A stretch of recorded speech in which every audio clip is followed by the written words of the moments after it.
Presidenta, al cumplirse medio siglo de los hechos que llevaron a junio de 1973 al quiebre institucional, con la disolución de este cuerpo legislativo que integramos, el Parlamento, con usted a la cabeza, ha resuelto una serie de jornadas rememorativas, diría yo, más que conmemorativas, de aquellas instancias que incluyeron en el segundo mes de este año una visión de los hechos del 9 de febrero de 1973. Hace pocos días el recordatorio de la luctuosa jornada del golpe de Estado del 27 de junio de aquel año, y hoy, como parte de esa trilogía de eventos recordatorios, nos reunimos para hablar de la huelga general y de la manifestación popular del 9 de julio, con el que los trabajadores y el pueblo uruguayo en general respondieron de manera inmediata a aquellos sucesos, marcando a fuego su oposición a una dictadura que iniciaba entonces, y ya de forma desembosada, el camino del sometimiento del país, de sus instituciones, de su gente, durante 11 largos y terribles años. La intención no es, por cierto, en esta intervención mía, la construcción de un relato histórico como verdad absoluta u oficial de ese momento, sino poner los hechos en contexto con la situación que vivía nuestra sociedad y el continente en aquel escenario global de Guerra Fría, de cambios geopolíticos, de surgimiento de nuevos centros de hegemonía, de avances vertiginosos de la ciencia y la tecnología en las comunicaciones, y a la vez de la profundización de inequidades, de la reivindicación de nuevos derechos y de posibilidades que emergían desde la sociedad. Tiempos de crisis y de necesidad de cambios profundos en los modelos de relaciones de producción y de comercio en nuestro país, tal cual lo definiera el informe de la CIDE.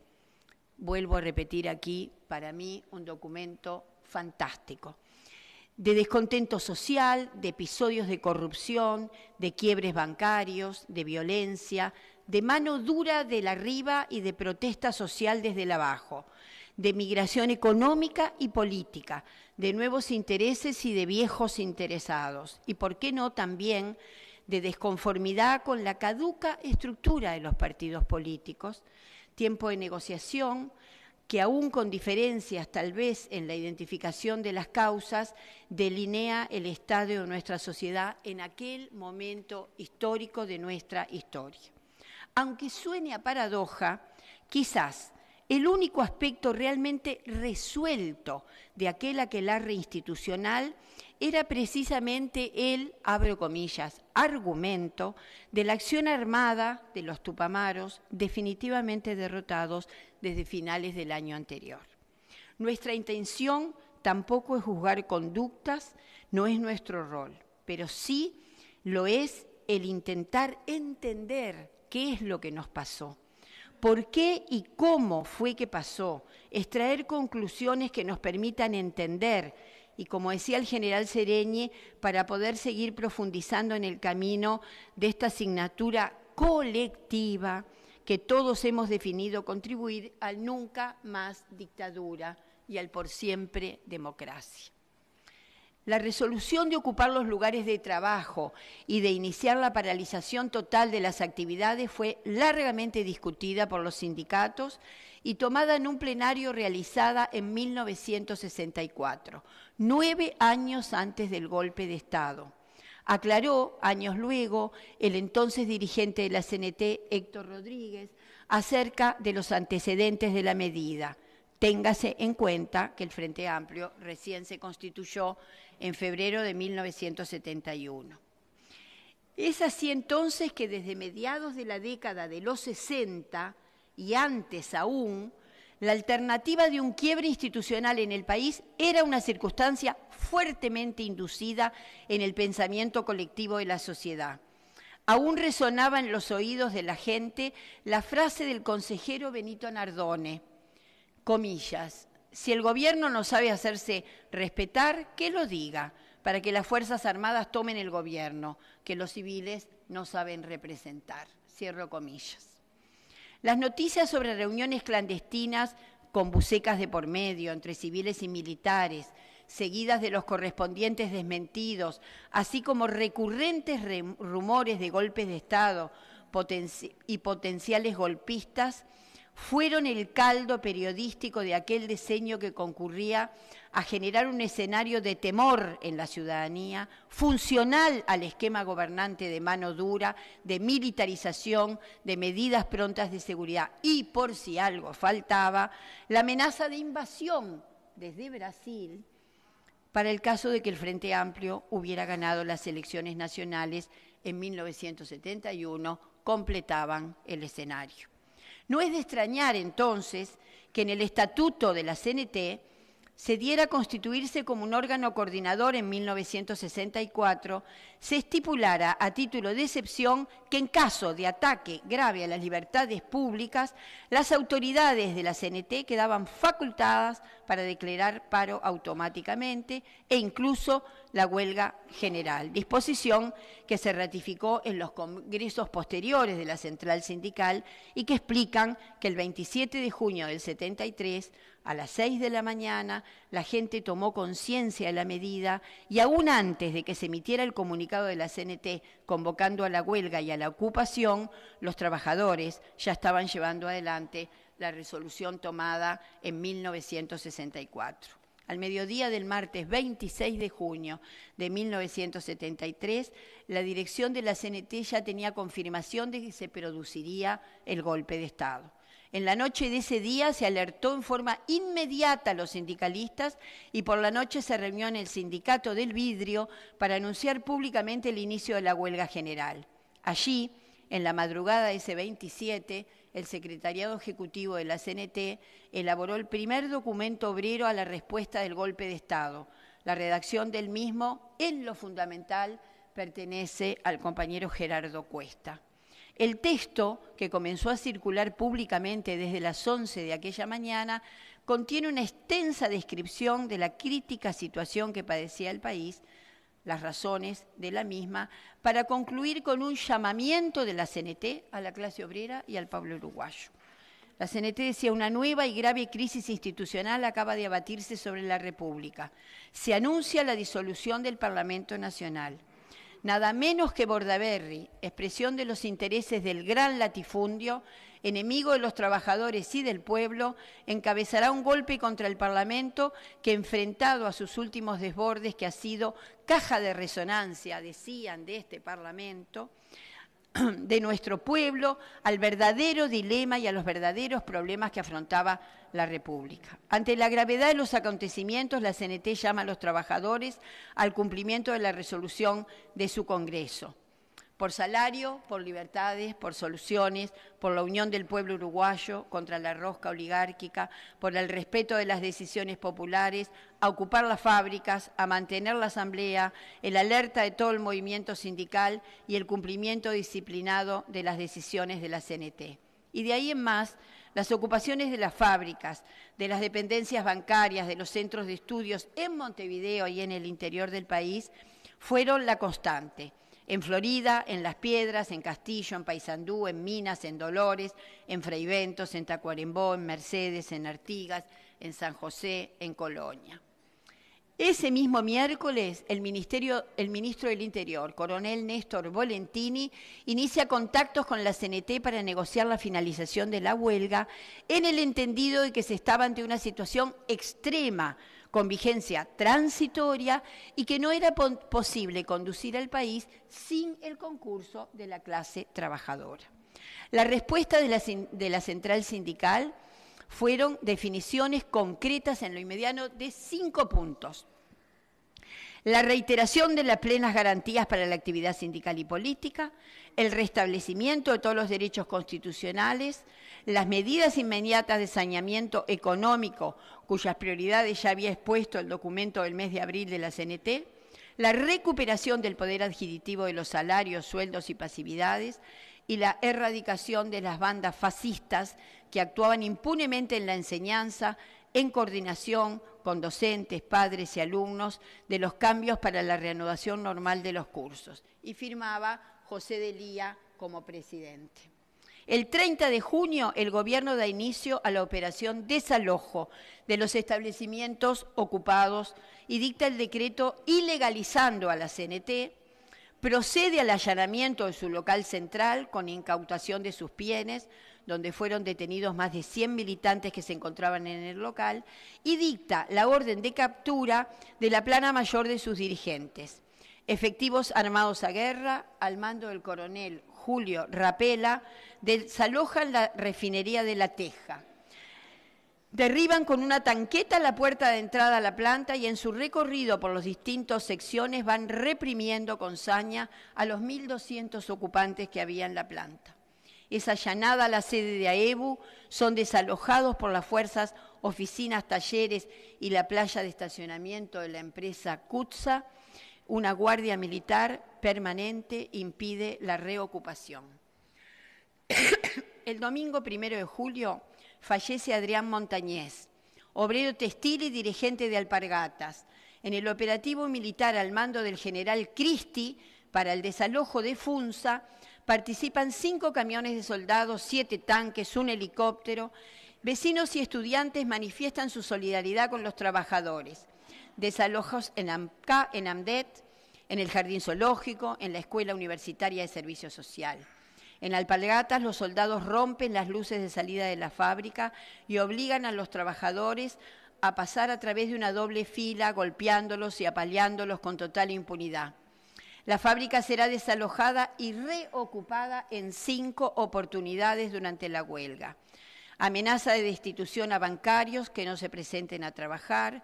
Es allanada la sede de la Asociación de la Prensa del Uruguay.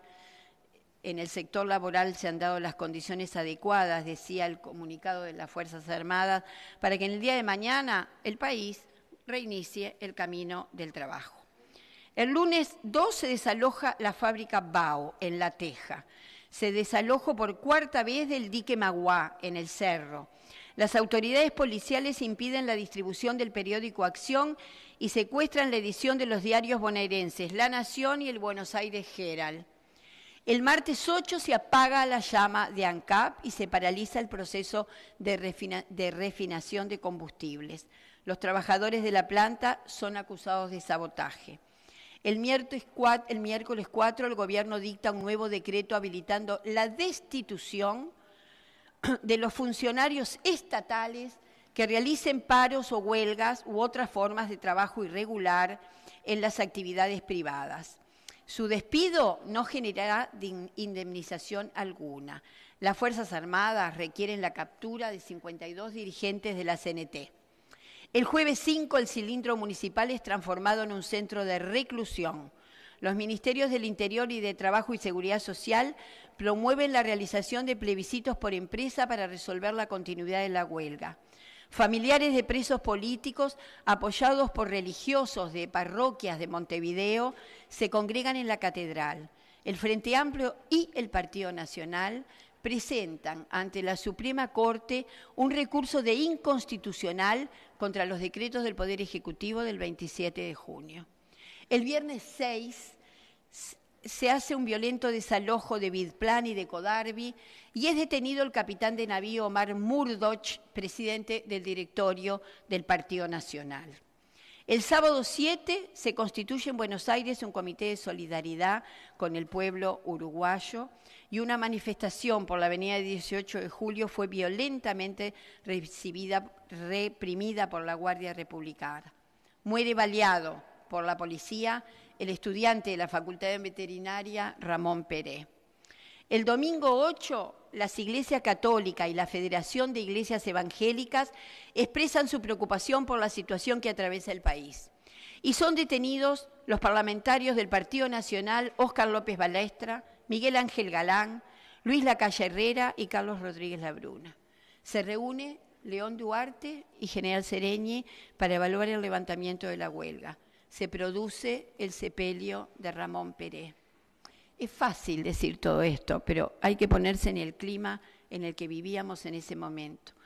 El 9, a las 5 de la tarde, más adelante hablaré un poquito más, obviamente, miles de ciudadanos se manifestaron por la avenida 18 de julio en repudio a la dictadura.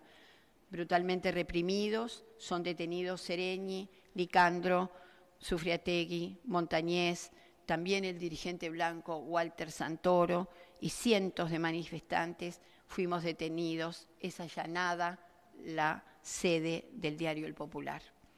El martes 10 enterramos a Walter Medina, muerto de un disparo por la espalda mientras realizaba una pintada de protesta contra la dictadura.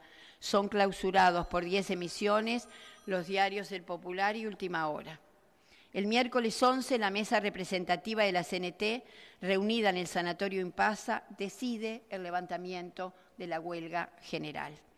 El jueves 11, el Consejo de Ministros aprueba las normas de reglamentación sindical y bajo su amparo, miles de trabajadores son despedidos, sancionados, perseguidos y encarcelados.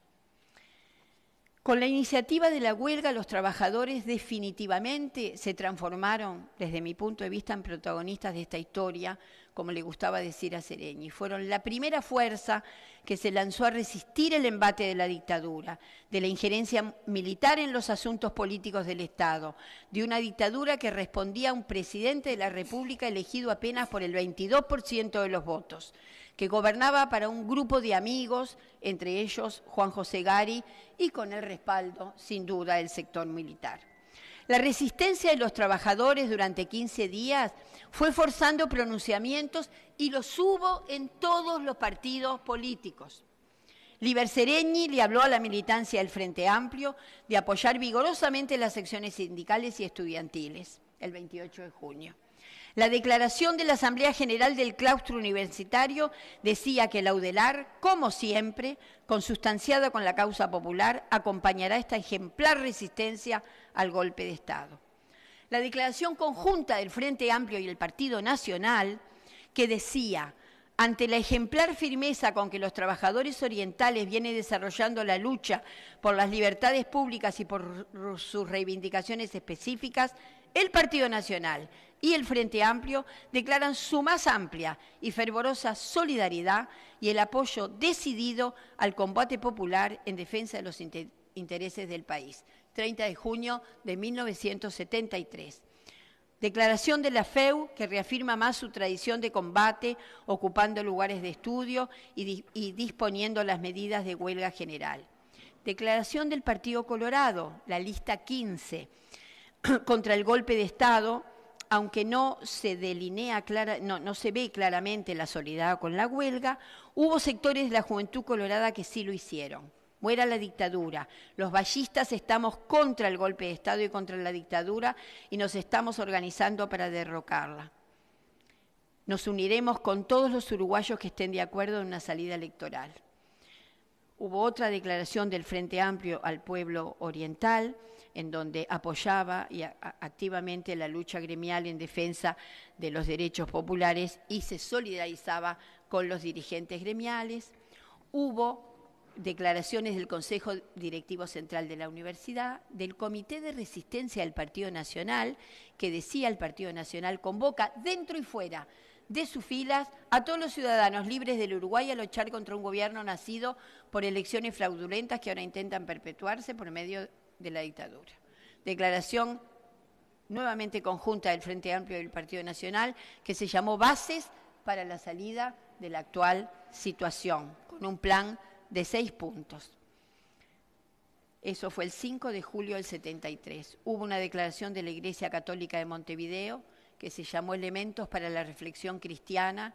Es indispensable la vigencia de la libertad y esa libertad no existe si no se puede participar efectivamente. Y luego el mensaje del levantamiento de la huelga general. El 11 de julio la CNT dice: esta lucha ha despertado justa admiración, entusiasmo y apoyo caluroso en otras capas de la población oriental, estudiantes, jóvenes en general, universitarios, intelectuales, mujeres de los barrios, productores rurales, partidos políticos, la Iglesia católica y protestante. En una palabra, todo el pueblo ha reconocido en los trabajadores el duro acero y el alma viva de toda la resistencia popular a la dictadura.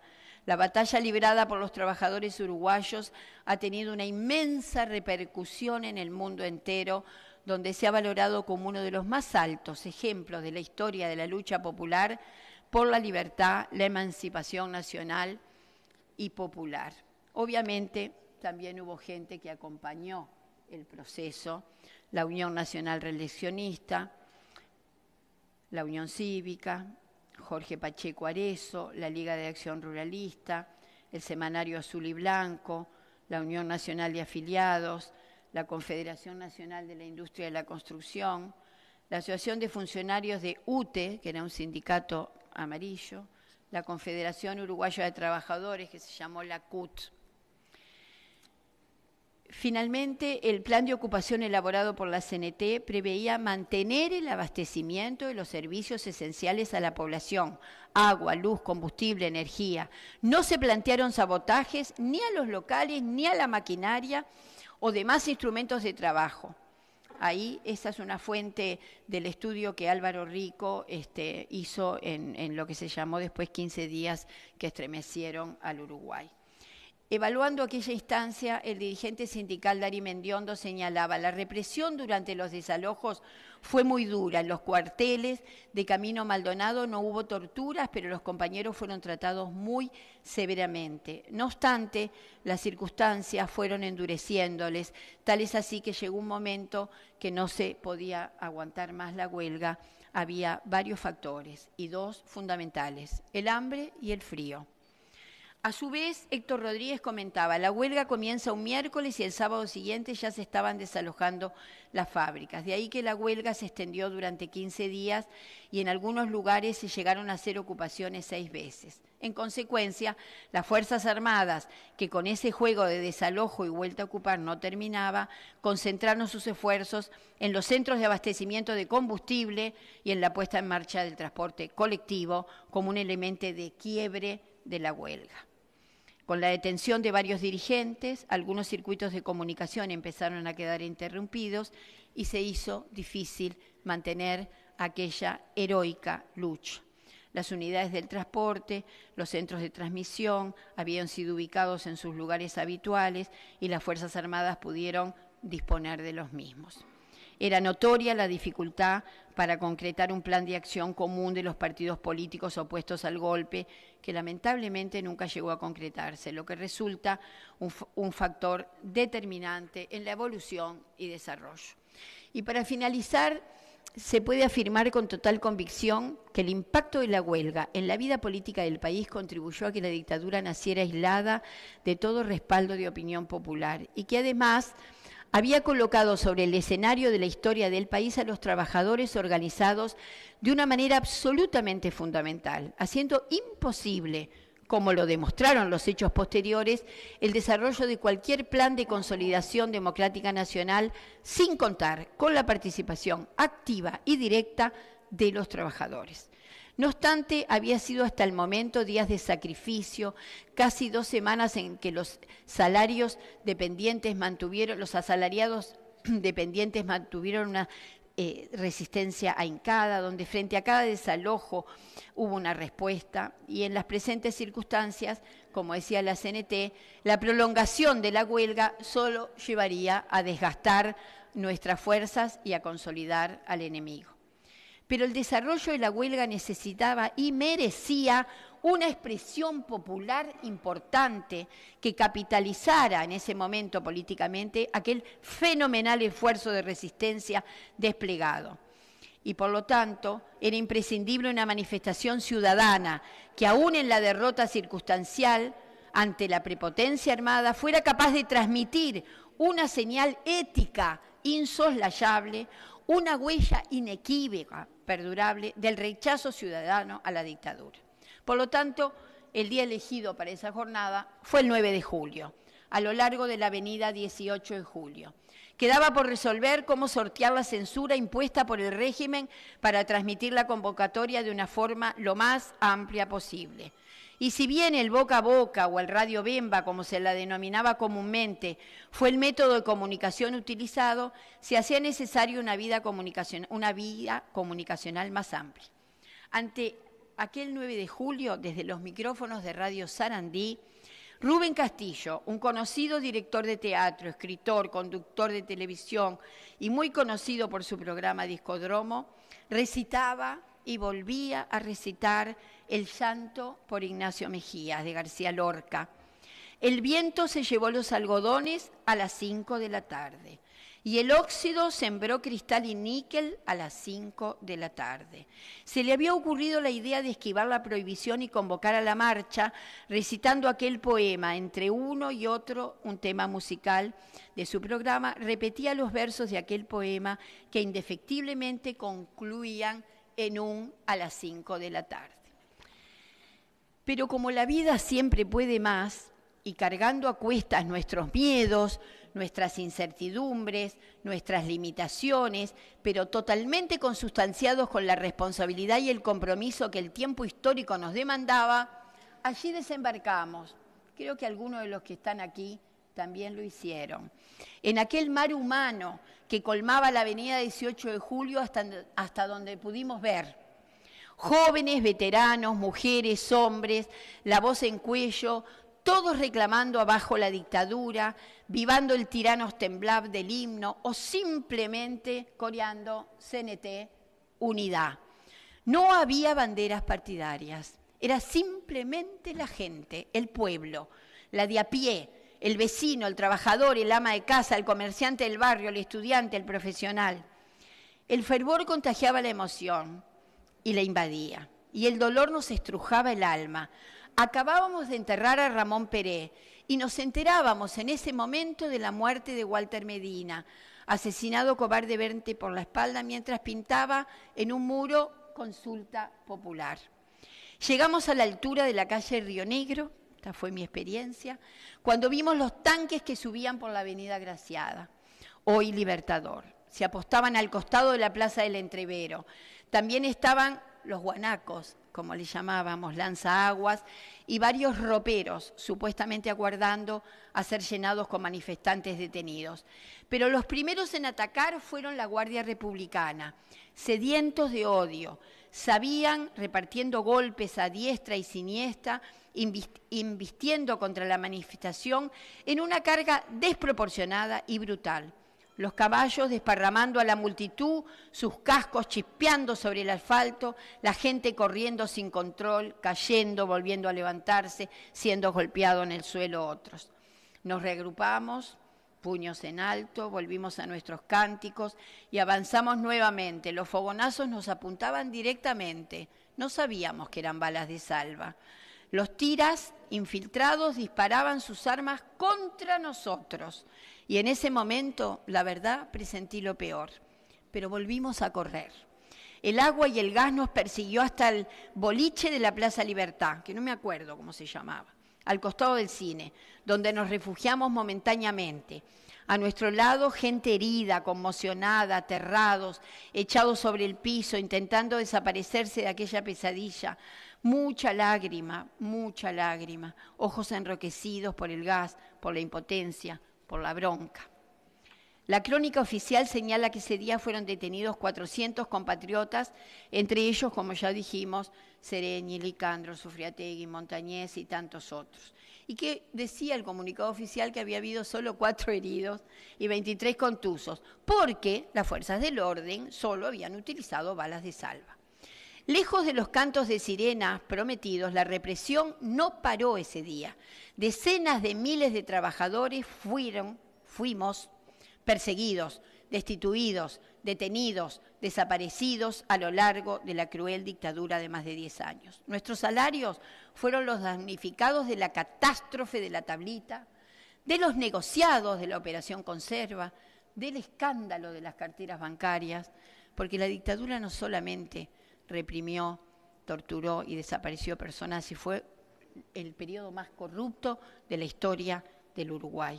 Pero si algo tengo claro, señora presidenta, de ese entonces es que aquella llamarada de dignidad del 9 de julio fue el bautismo hacia la luz puntual de la poblada del Obelisco 10 años después, y que ni la más cruel dictadura logró doblegar el espíritu que a la salida de su cautiverio los compañeros volvían a proclamar. Ya termino. Paz para los cambios y cambios para la paz. Y por sobre todas las cosas, nunca, personalmente, me sentí más completa, nunca me sentí más ubicada en un lugar y en mi tiempo, más plena de humanismo, más íntima de esa entidad impersonal, colectiva, intangible, que se denomina pueblo, que en aquella oportunidad del 9 de julio a las 5 de la tarde, compartiendo y aportando a esa gesta incontrastable. Porque ese día entendimos que la vida siempre puede más. Y fuimos vencedores de la muerte, porque aprendimos que la muerte no mata, apenas lo que la hace fuerte es el olvido. Hoy entonces nuestro recuerdo, nuestro respeto, nuestro homenaje a todos quienes participaron de esa epopeya de la libertad y de la democracia en ese mojón glorioso de nuestra historia nacional. Salud a todos mis compañeros, salud a todos los uruguayos, salud compatriotas. Muchas gracias.